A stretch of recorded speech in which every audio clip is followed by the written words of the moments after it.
네, 어서 오십시오. 안녕하십니까. 네, 오늘 드디어 대망의 이케아 세대 그들의 역습이 시작됐다 마지막 시간입니다. 그동안 함께 읽느라고 정말 고생 많으셨습니다. 잠시 후에 본격적으로 시작하도록 하겠습니다.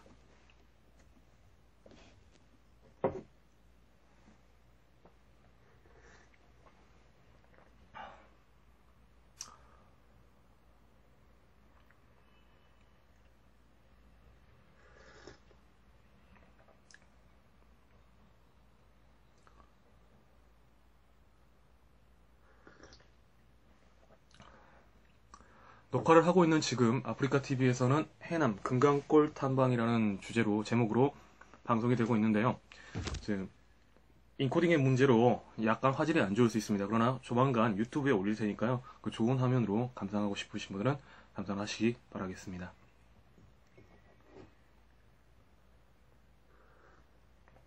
네. 시작을 하겠습니다. 세상을 살아가는 법칙은 참 여러 가지가 있는 것 같습니다. 몸으로 직접 부딪히는 방법이 있고 영화나 드라마 혹은 책을 통해서 간접적으로 그 지식을 체득하는 방법이 있는 것 같습니다.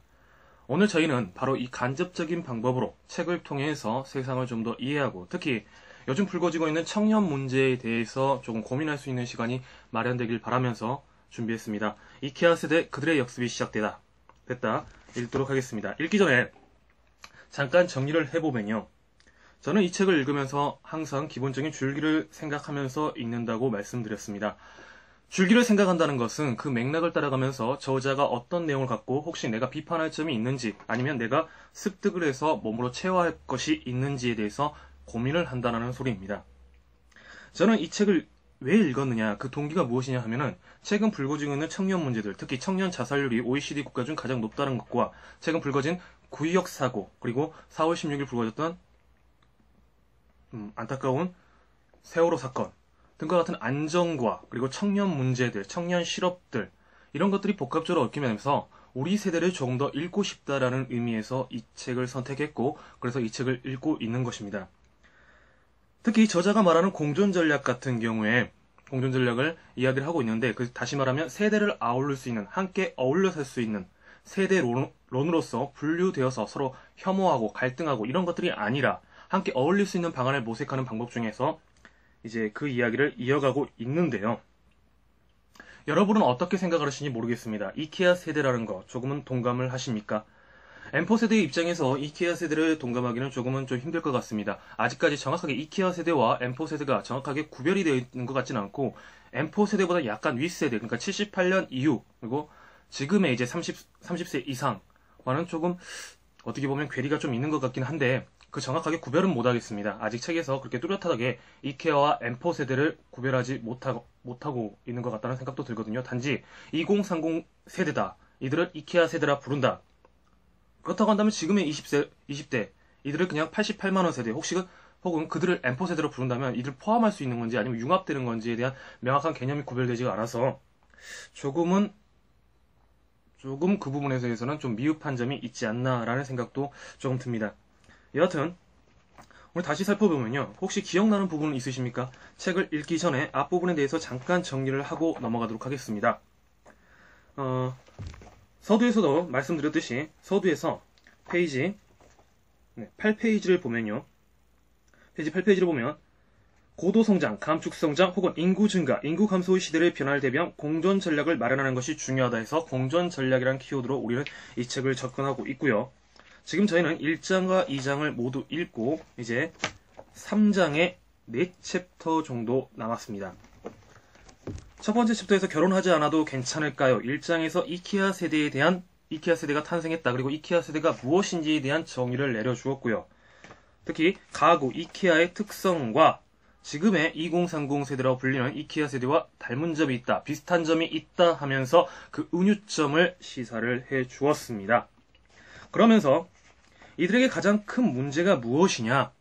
그러니까 인생의 구체적인 행복 컨베이어 벨트라고 불리는 인생의 구체적인 표준 라이프 스타일을 비추어서 이들이 하지 않고 포기하고 있는 이유가 무엇이냐? 라는 근본적인 이유는 바로 고용 불안이다라는 키워드로 다뤄주고 있습니다. 이 고용 불안과 그리고 이 고용 불안과 맞물면서 같이 갖고 있는 심각한 문제가 있다. 그래서 이 장에서는 인구 감소의 문제를 사례를 들면서 그리고 특히 일본, 중국, 프랑스의 예를 들면서 각각 설명을 줬습니다. 일본 같은 경우는 1970년대부터 인구 출산 정책을 폈음에도 불구하고 지금 장수국가로 부르고 있으며 이들의 실패한 원인을 삼아서 우리는 반면교사 삼아야 된다라는 것과 중국은 우리가 상식적으로 알고 있었던 1자녀 우선 정책이 아니라 이제는 2자녀를 낳을 수 있게끔 그래서 지금과 같이 인구 부국으로서의 영광을 누리겠다는 그 취지를 읽었었고요. 특히 저희의 가슴을 설레게 했던 프랑스의 사례 기억합니까?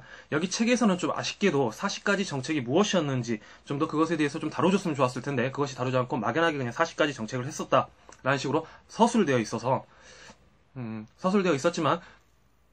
전체적인 맥락을 봤을 때 프랑스가 한 아이가 탄생하면 온 마을이 키운다는 그 말을 정말 몸소 실천하고 있구나. 그리고 아이를 낳으면 국가에서 뭐 편지를 보내준다는 이런 이벤트, 작은 사소한 이벤트 같지만 인구 부국으로서 키우기 위한 미래 성장, 이 계획이 철저하게 잘 돼 있구나라는 것을 짐작할 수 있는 대목이 있었습니다. 자, 그러면 이제 오늘 본격적인 부분 읽도록 하겠습니다. 오비들만의 축제라는 페이지 229페이지입니다. 공공기관 평균 연봉 톱은 한국거래소다. 1인당 평균 연봉 1억 1,453만원으로 평균 군속은 17.2년이다.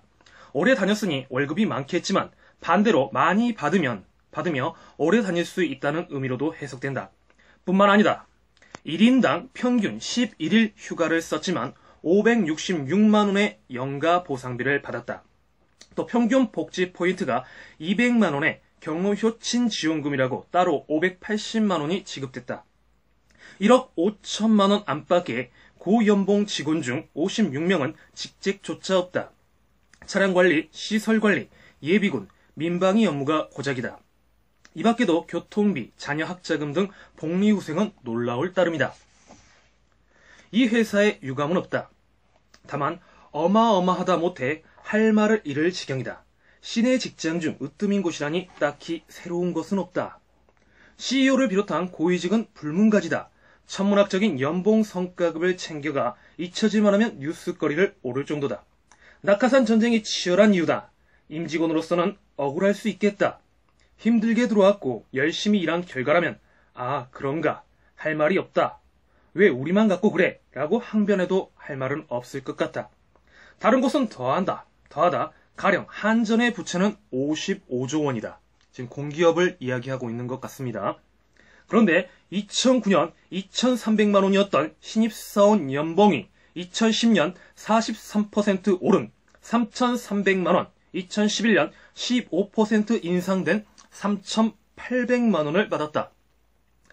성과금은 2008년에서 2012년에만 1조 6천억 원을 나눠줬다. 도공은 또 어떤가? 26조 원의 부채를 졌으면서 성과급으로 5년간 3천억 원을 뿌렸다. 대학원 학비는 1인당 최대 7,070만 원을 지급했다. 부채와 성과급이 비례한다는 새로운 학설마저 탄생할 판이다. 짜증을 도우는 건 비일비재하다. 그만큼 흔하다. 이런 말이겠죠. 경영평가 D등급 거의 낙제 수준을 받은 한 공기업은 퇴직자에게 1인당 150만 원의 순금 열쇠를 증정했다. 원전 비리로 홍역을 치른 곳 한국수력원자력은 퇴직자 1인당 200만 원의 상품권과 100만 원 상당의 연수 비용을 지원했다.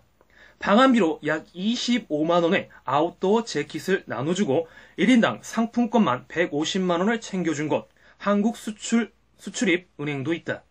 민간에서 사라진 복리후생이 이곳에선 여전하다. 그래서 꿈의 직장이다 라고 부르는지도 모르겠습니다. 2013년 국회 국정감사에서 밝혀진 내용 중 일부다. 빙산의 일각일 뿐이란 얘기다. 다 그렇지는 않겠지만 초록동색이라고 이런 혐의가 있음직한 공공기관만 현재 295개에 달한다니 어느 정도인지 추정할 수 있겠다.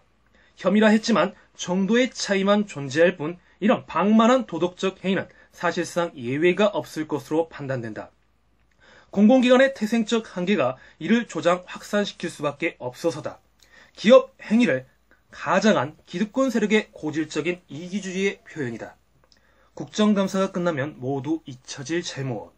이런 난맥상을 접하다 보면 사실 어질어질하다. 속이 부글부글 뒤집어진다. 괜히 열나고 짜증스러운 게 제정신인가 싶다. 상식으로 이해가 불가능한 집단들이다. 단어가 없을 뿐 심각이라는 표현으로는 부족하다. 가히 총체적 난국이다. 필요하면 얼마든 빚을 일으킨다. 그래도 국감기간만 지나면 된다. 하루만 버티자는 주의다. 매년 지적당하지만 매년 똑같은 레퍼토리는 반복된다. 변화란 기대하기 힘들다. 정글법칙이 먹혀드는 평범한 시장이라면 일찌감치 업을 접는 게 당연하지만 이들은 그렇지 않다. 시장에선 냉혹한 경쟁법칙에 따라 하루에도 숱한 사례가 절벽 끝으로 내몰리지만 이곳은 성역에 가깝다. 문제가 적발되고 시정조차 불가능하다면 찍어내는 게 옳다. 하지만 불가능하다.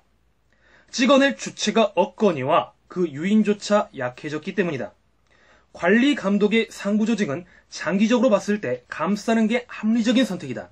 그들이 퇴직한 후 훗날 CEO나 임원, 고문이라는 이름으로 몸을 의탁할 곳이기 때문이다. 낙하산이다. 박봉의 공무원으로 살아온 대가로 단기간에 한 몫을 챙기자면 어쩔 수 없다. 피해는 고스란히 국민 몫이다. 힘겹게 번 돈이 그들 뒤치다거리에 다 들어간다. 매년 여러 차례 오르는 요금의 세금, 수수료, 보험료 등 걷어들일 땐 맹렬하게 뽑아내고 그들끼리는 어떻게 소문 안 나게 더 챙겨갈지 돈 자체에 여념이 없다. 국감을 피할 눈치만 늘어난다. 그래도 괜찮다. 관객의 악평은 연극이 지나면 곧 잊혀지기 때문이다.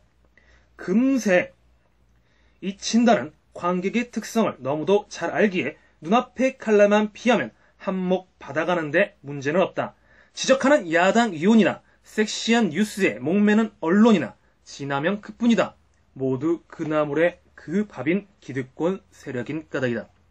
네, 범죄 심리학자 중에 이런 분이 있습니다. 서덜랜드라는 분이 있는데요. 바로 화이트 칼라 범죄에 대해서 이야기를 했던 분입니다. 바로 권력형 비리 사건, 그러니까 일부 엘리트층 또는 지식인층이라 불리는 이들의 권력형 비리 사건을 이제 주로 이야기를 했었는데요. 특히 이 권력형 비리, 이 화이트 칼라 범죄 같은 경우는 국민이 일반 살인이나 성폭행을 접했을 때보다 국민 법감정이 현저히 낮습니다. 또한 처벌의 경위에 있어서도 같은 절도범에 비해서 횡령이나 배임죄는 그거보다 적게 받는 게 사실입니다. 이에 대해서 화이트 칼라 범죄를 우리는 이제 어떻게 바라볼 것인가에 대해서 생각해야 됩니다. 왜냐하면 이것은 소수에 의해서 저질러진 범죄이기도 하지만 그 피해는 국민 전체에 퍼지는 엄청난 피해를 야기시키는 범죄이기 때문입니다. 최근 들어 권력형 비리 사건이 연일 뉴스에 보도되고 있는데요.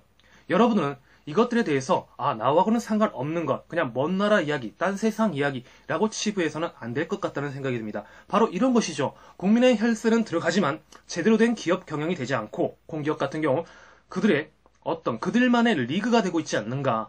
공기업은 공공의 이익을 위한, 다시 말하면 국가 전반적으로 국민의 이익이 되기 위해서 국가 부채로, 국가 세금으로 운영되는 기업입니다. 그럼에도 불구하고 이들의 방만한 경영, 낙하산 인사 등으로 인해서 그 피해는 고스란히 국민이 떠안고 있는 실정이라는 것이죠. 저자는 바로 그러한 점을 비추어 맥락을 이끌어가고 있는 것 같습니다. 야유의 커튼콜은 금방 잊혀진다. 관객은 이제 일상생활로 되돌아가 힘들어진 내일을 준비해야 한다. 지나친 관심은 결코 바람직하지 않다. 삭히면서 있는 게 최선이다.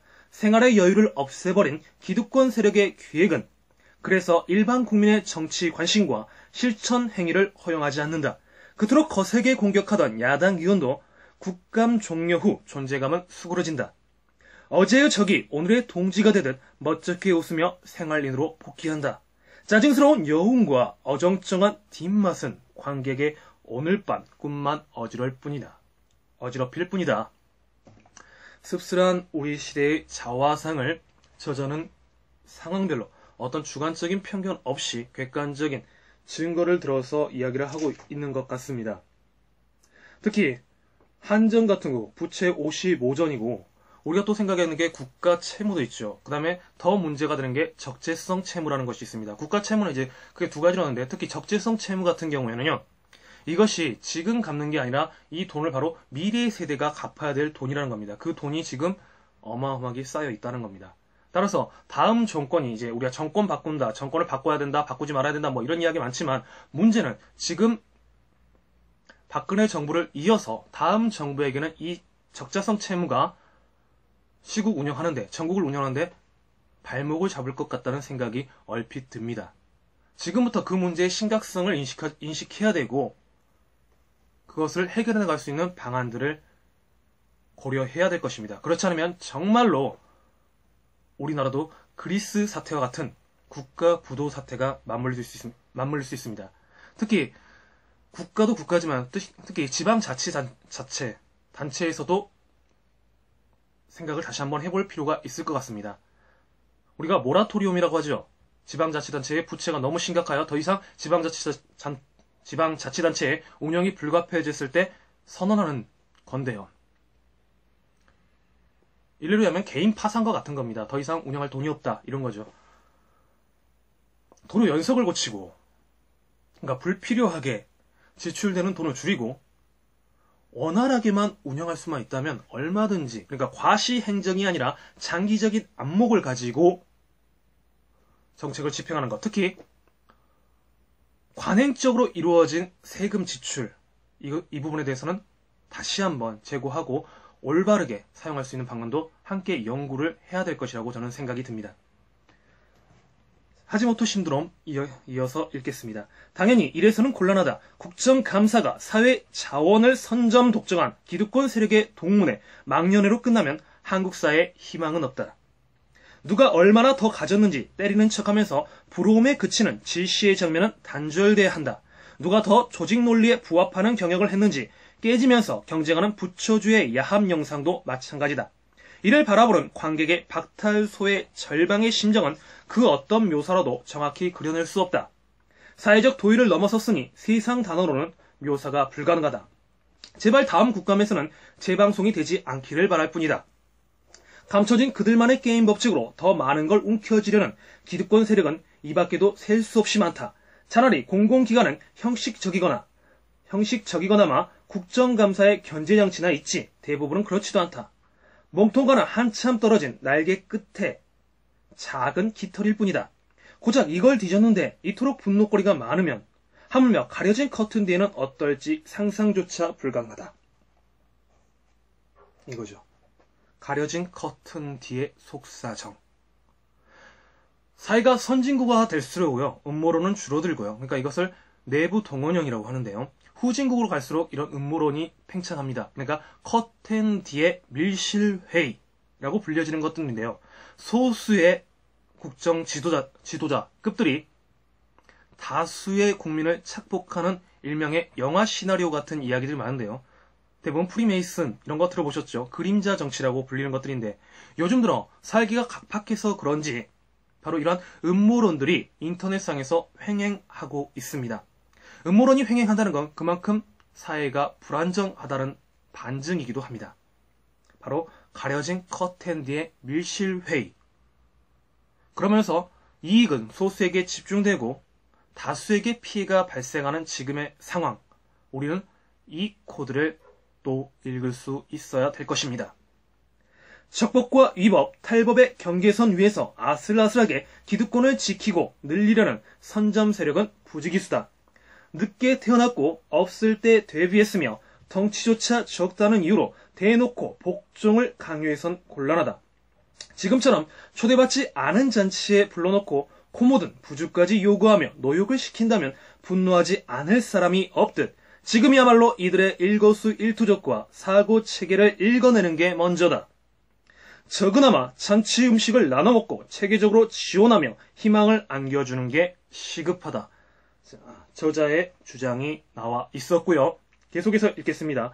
그리고 이 첫걸음은 잔치판을 즐긴 기득권 세력이 떼는 게 옳다. 그렇죠. 결자 해지죠.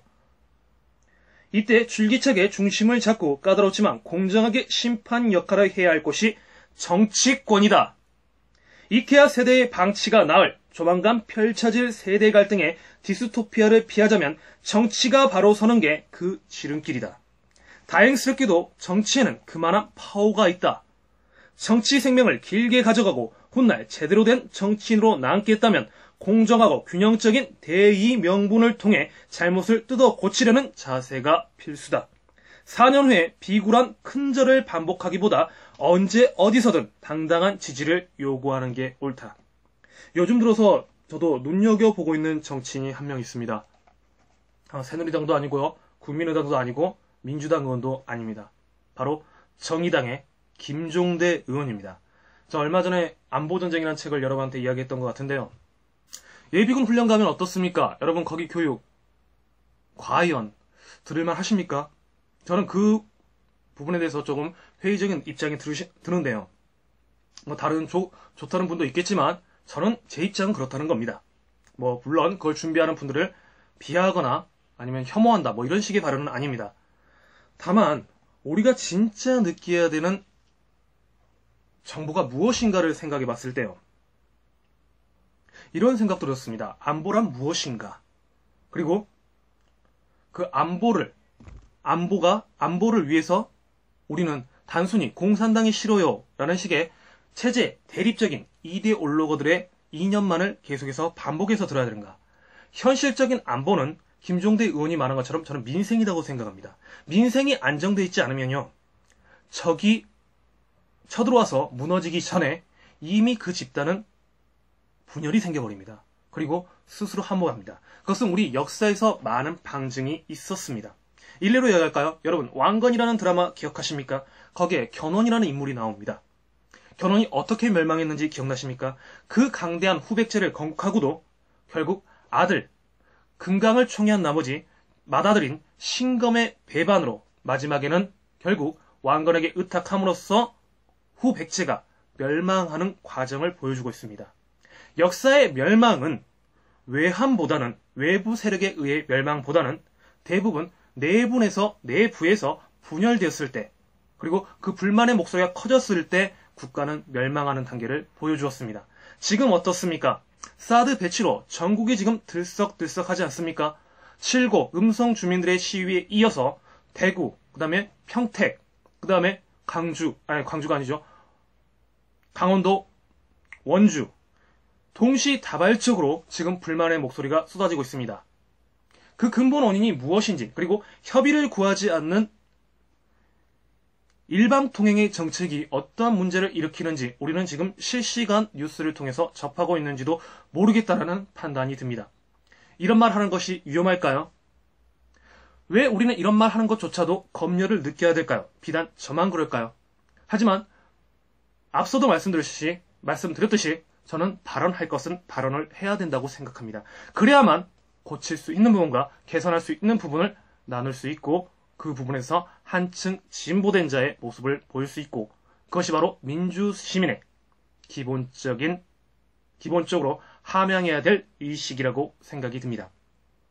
지금 이야기를 하고 있습니다. 저자는 계속해서 이야기하는데요. 이와 관련해 소개하고픈 정치인이 있다. 어떤 정치인 한 명을 추천하겠다라는 것이죠. 적어도 한국에서도 이젠 이런 정치인 한둘은 필요하지 않을까 싶어서다. 실제 기득권 세력과 기성세대가 맞서 기존 질서와 사회제도의 근본적인 개혁 요구를 강조함으로써 일본판 이케아 세대에게 엄청난 인기와 몰표를 받은 인물이다. 다만 대전제는 2011년까지로 한정된다. 이후엔 초심을 잃은 탓인지 궤도를 잃은 탓인지 맛이 훅 갔기 때문이다. 네, 공개적으로 이야기하지 않겠네요. 출판물에 의한 명예훼손죄에 걸릴 수 있고 만약 제가 이걸 그리면 또 영상에 의한 명예훼손죄가 같이 성립되는 공범이 될 수도 있기 때문에 저는 읽지는 않겠습니다. 하지만 이 인물이 누군지 책은 또 읽네요. 일단 저는 책의 내용을 읽겠습니다. 제 의견이 아닙니다. 따라서 현재 이 인물이 바람직하다는 건 아니다. 때문에 그와 관련된 설명은 모두 과거형으로 쓴다. 오해 말기를 바란다. 하면서 이제 전제를 갈아줬네요. 그러니까 이 사람이 후에 좀 실책을 했더라도 전에는 이케아 세대들에게 엄청나게 각광을 받았다. 그런데 그 사람이 어떤 이유로 각광을 받았는지 한번 살펴보자. 이런 맥락이겠죠. 주인공은 하시모토 도루 오사카 시장이자 일본 유신의 공동대표다. 하시모토 현상이란 신조어를 만들며 젊음의 아이콘으로 부각된 인물이었다. 개혁 대상으로 떠오른 늙은 구태, 기득권 세력에 당당히 맞서는 인기 절정의 뉴스메이커였다. 차세대 정치 지도자로 급부상하며 열도 사회와 정치계를 폭풍 속으로 유도했었다. 과거형으로 말한다 했으니까요. 인기는 상상 초월이었다. 특히 청년 세대의 응원 목소리가 높았다. 정치인 인기 순위에선 단연 1위였다. 고질적인 정치 혐오가 새로운 신인 발굴로 이어진 결과였다. 정치인 중 유일하게 지지율이 뛰는 인물이었다. 뭐 이렇게 신드롬을 읽었다고 하는데 다음은 좀 더 읽어봐야 알겠지만요. 이 사람이 그러니까 어떤 정책을 썼다, 그리고 어떻게 신드롬을 일으켰다, 이런 부분이 또 없네요. 뒷부분에 있는지 한번 또 계속해서 읽어보겠습니다. 한 정치인이 이룬 변화가 말하는 것. 그는 1969년생이다. 이제 뒷부분에서 이제 그 부분에 대해서 디테일로 설명을 해주고 있습니다. 노객들이 판치는 일본 정계에선 지금도 젊다. 지지하는 이유는 다양했다. 우선 명확한 피하 구문이다. 그러니까 피하라는 것은 이제 군대 용어인데요. 적과 아군입니다. 적과 아군을 구별할 줄 안다, 이런 말이죠. 주된 공격 대상은 이미 사다리 위를 독점한 늙은 기성세대였다. 신의 직전이자 철밥통을 움켜쥔 공무원 사이가 대표적이었다. 제대로 된 복지가 안 되는 가장 큰 이유가 공무원의 안일한 세태 대응과 불감증이란 지적이었던 것이다. 반대로 허점투성인 복지 시스템과 세금 누수에 따른 청년 세대의 상대적 박탈감은 위로의 대상이었다. 때문에 기성세대의 상징인 단카이 세대에 집중된 그간의 복지 수혜에 메스를 대겠다는 의지가 확고했다. 노소, 빈부격차 등의 절망감에 좌절하고 정치에 무관심하던 청년 세대를 설득에 든 원동력이 여기에 있었다. 그렇군요. 그러니까 청년들의 가려웠던 부분을 긁어준 거죠. 어쩌면 뭐 젊다고 하지만 이들이 바로 어쩌면 청년 대표가 아닐까, 이런 생각도 듭니다. 그러니까 꼭 기존 정치인에게 반발한다, 대립각을 세워야 된다, 이런 것만 주장하는 것이 아니라 옳고 그름, 그러니까 잘못된 것을 지적하고 어디서부터 어떻게 나의 의원 생활을 좀 더 길게 가기 위한 안일한 대응이 아니라 나 이번만 제대로 한번 하고 다음에 미랄이 되겠다. 이거 어떻게 보면 너무 이상향적인 이야기일까요? 대부분 정치를 하시는 분은 저는 이렇게 생각합니다. 권력욕이 어느 정도 있다고 생각합니다. 그렇기 때문에 그 권력욕과 명예욕을 좀 더 길게 가고 싶어하는 것이 있다고 생각합니다. 하지만 초선이었을 경우에는 적어도 이러한 패부나 배짱 정도는 있어야 되지 않을까라고 저는 또 생각이 듭니다. 아직 현실 정치를 잘 모르기 때문에 이런 말을 하는지도 모르겠습니다만 바로 이런 대목을 읽었을 때 우리는 가슴이 뛰고 설레는 것 아니겠습니까? 기존 정치도 격파 대상이었다. 파벌과 돈으로 그들만의 네트워크를 지키던 정치 관행에 제동을 건 주역이었다. 관행에 제동을 건다는 것은요, 생각보다 어마무시한 일이라고 저는 생각합니다. 이 관행을 깬다는 것은 어지간해서는 깨기가 힘들거든요. 원래부터 그랬다, 어차피 그래야 된다 라는 이러한 명제가 성립되어 있는데, 이러한 고정관념을 깬다는 것 자체가 웬만한 획기적인 대안이 있지 않고, 그리고 그것에 대한 준비하지 않았을 경우에는 오히려 공격을 하는 사람이 당할 수도 있다는 점을 우리는 기억도 해야 될 것입니다. 그러니까 항상 의지와 열정만 가지고 할 수는 없기 때문에, 그렇기 때문에 논리가 있어야 되고 근거가 있어야 되고 그에 대한 지지 세력이 있어야 된 것이라고 저는 생각이 듭니다. 스스로 집단 배경주의를 중시하는 일본 정계에선 철저한 비주류로 기존에 맞서 성공 스토리를 써왔다. 성장 배경과 사회 이력도 세간의 주목을 받기에 충분한 스토리를 갖췄다. 감동을 안길 정도의 충분한 스펙 때문이었다. 그의 아버지는 신분차별이 여전히 공고한 일본의 최하층 천민 집단 출신에, 그것도 야쿠자로 살아왔었다. BBC는 대놓고 그를 깡패 아들로 묘사했었다. 부친이 자살한 후 모자 가정에서 자라는 동안 가난은 익숙한 친구였다. 그러니까 이 사람의 배경 자체가 우리 쉽게 말하면 금수저 출신이 아니라 정말 인생의 최하층 출신이다 보니 최하층에 있는 사람들, 경제적으로 최하층에 있는 사람들이 원하는 것이 무엇이고 불편한 것이 어떤 것이었는지를 대해서 정확하게 짚을 줄 아는 사람이었다는 것이죠. 그렇다고 좌절은 없었다. 일찍부터 고학하며 와세다 대학교에 입학했다. 대학 때는 지금의 부인과 동거해 일찍 아버지가 됐다. 신남매와 아버지로도 유명했다. 아, 정말 자식도 많이 낳네요. 말로만 출산 대책을 쏟아내는 기성 정치인과 비교할 때 그는 생생한 실천가로 비춰질 수 있었다. 야, 이 부분은 좀 우습네요. 그렇지만 하여튼간 뭐 출산 정책 합시다 하면서 말과 행동, 그러니까 언행일치가 되었다라는 식으로 붙이는데 뭐 어쨌든 좋습니다. 1994년 사법시험에 합격한 후 공중파에 고정 출연하며 전국적인 지명도를 쌓았다. 이때부터 일본은 썩었으며 지금 고치지 않으면 미래가 없다는 개혁지향적인 정치 발언을 쏟아내며 팬을 확보했다. 바로 지지 세력들을 가져오는 것이죠. 2007년 정치 신인은 고향 오사카에 출사표를 던졌고 승리하며 부지사에 당선됐다. 기존 세력으로선 충격이었다.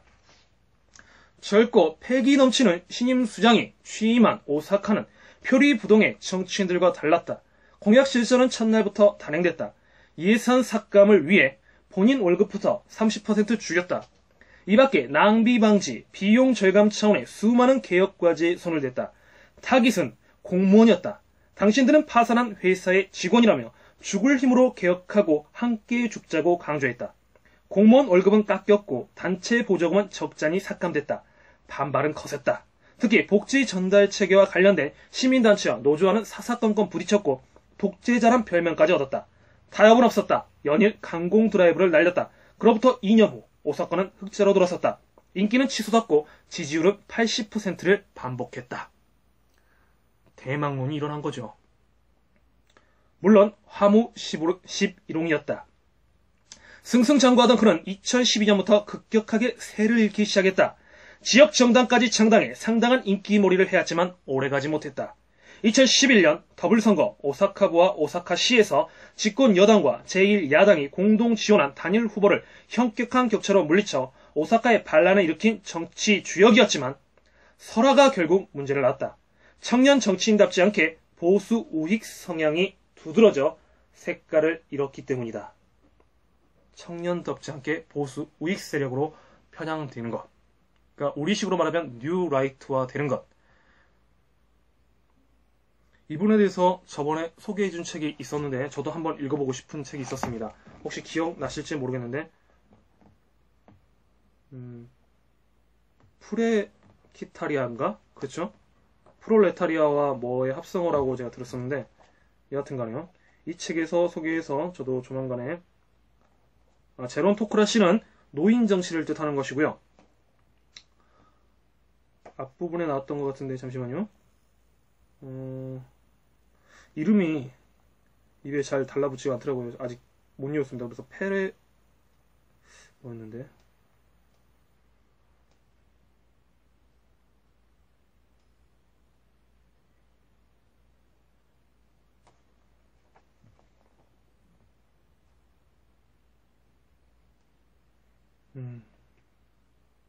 잠시만 좀 찾겠습니다. 말이 끌어져서 죄송한데 잠시만 찾고 또 우리가 궁금한 점은 또 앞부분을 넘겨보면서 다시 또 정리하고 그러면서 또 입에 붙이는 게 맞겠죠. 위키아스 때부터 다시 한번 앞부분에 젊은이의 우상화 주석이 달려져 있었던 것 같습니다. 잠시 찾겠습니다. 혹시 기억나시는 분이 있으시면 좋겠는데 제가 녹화방송이다 보니까 여러분의 피드백을 바로 받지 못해서 죄송합니다. 잠시만 찾겠습니다. 청년의 우익화의 문제에 대해서 고민한 책이 있다고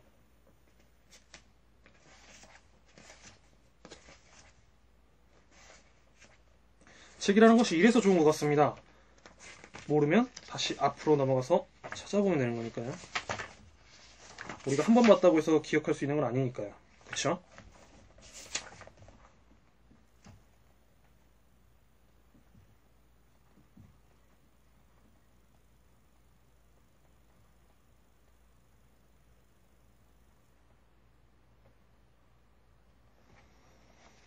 청년의 우익화 문제에 대해서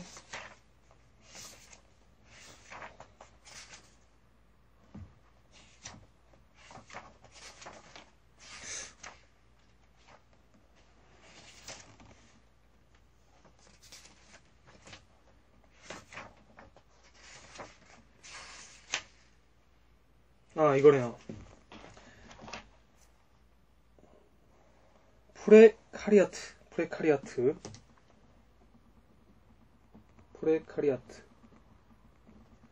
고 아마미야 가린이 지었고요. 아마미야 가린,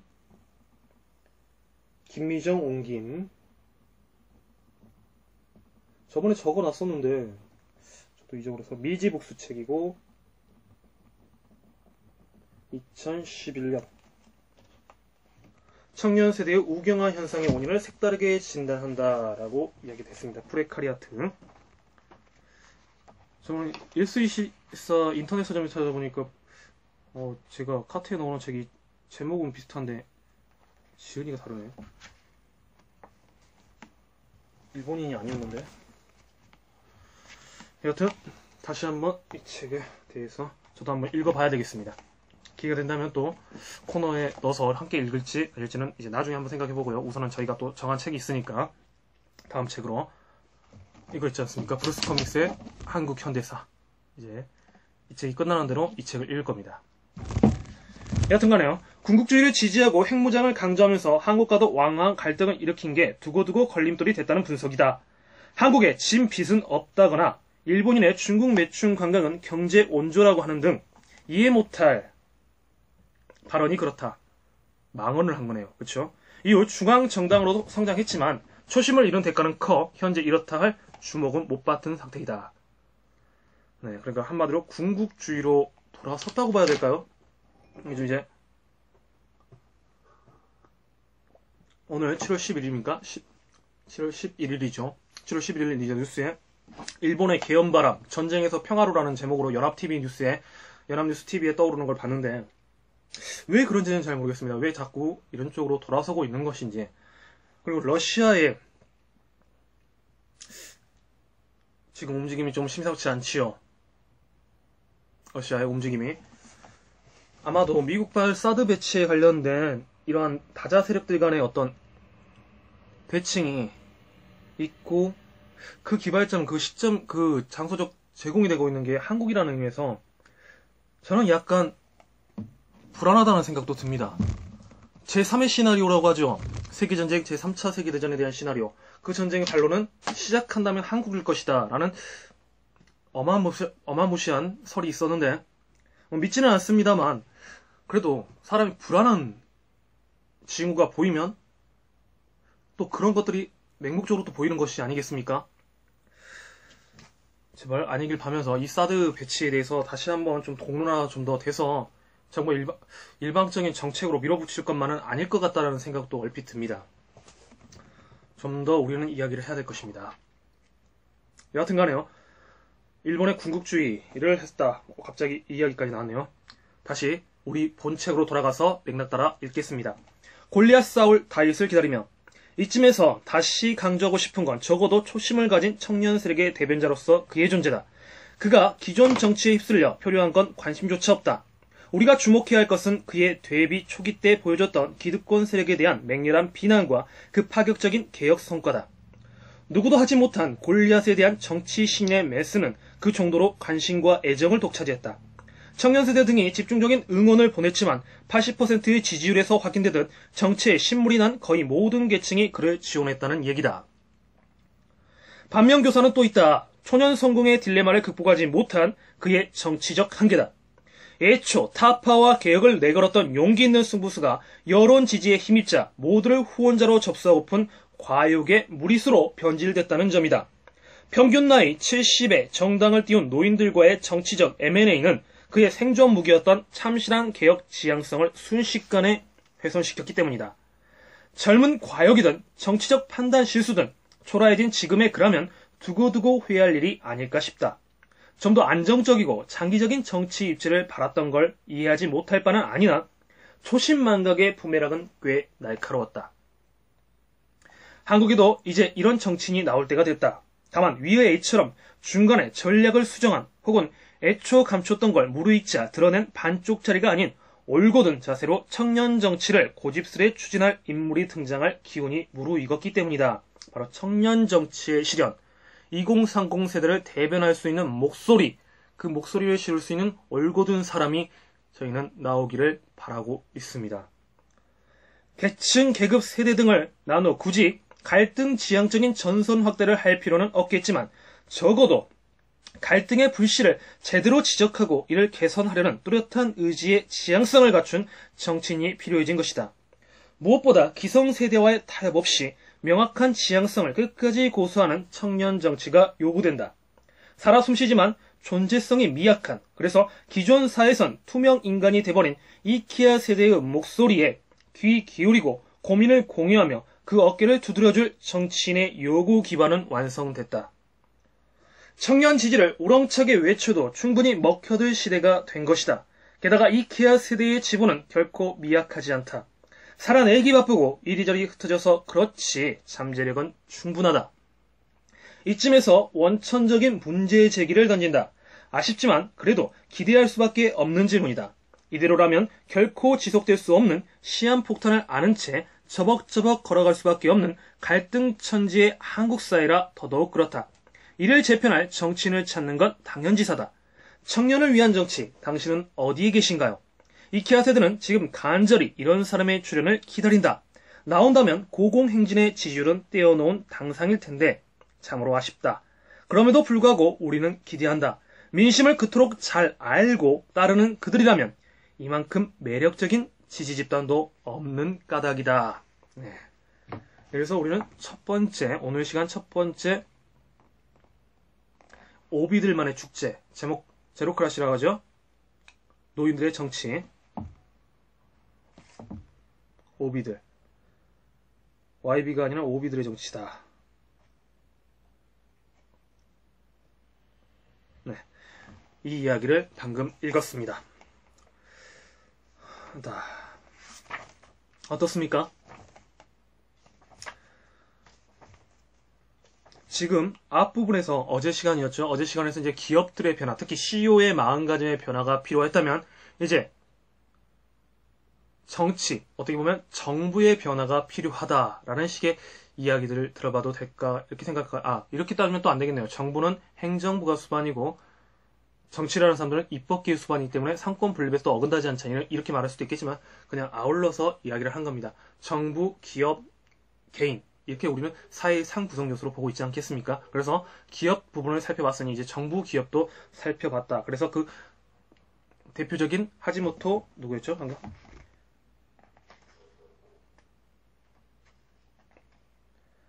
하시모토 도루라는 한 일본의 정치인을 소개하면서 우리는 이 사람과 좀 비슷하되 변형되지 않는 올곧은 정치인이 필요하다. 그래서 지금 입 다물고 있는 청년 세대를 대변할 수 있는 청년 정치가 시급하게 필요하다. 그리고 세파에 휘둘리지 않고 타협하지 않는 그러한 정치인이 필요하다. 이런 맥락으로 읽힌 것 같습니다. 잠깐 끊었다가 두 번째 섹션인 7번 넘어져도 우리 다시 일어나요. 7.8기에 대한 이야기로 다시 여러분을 뵙겠습니다. 잠시 끊었다 가겠습니다.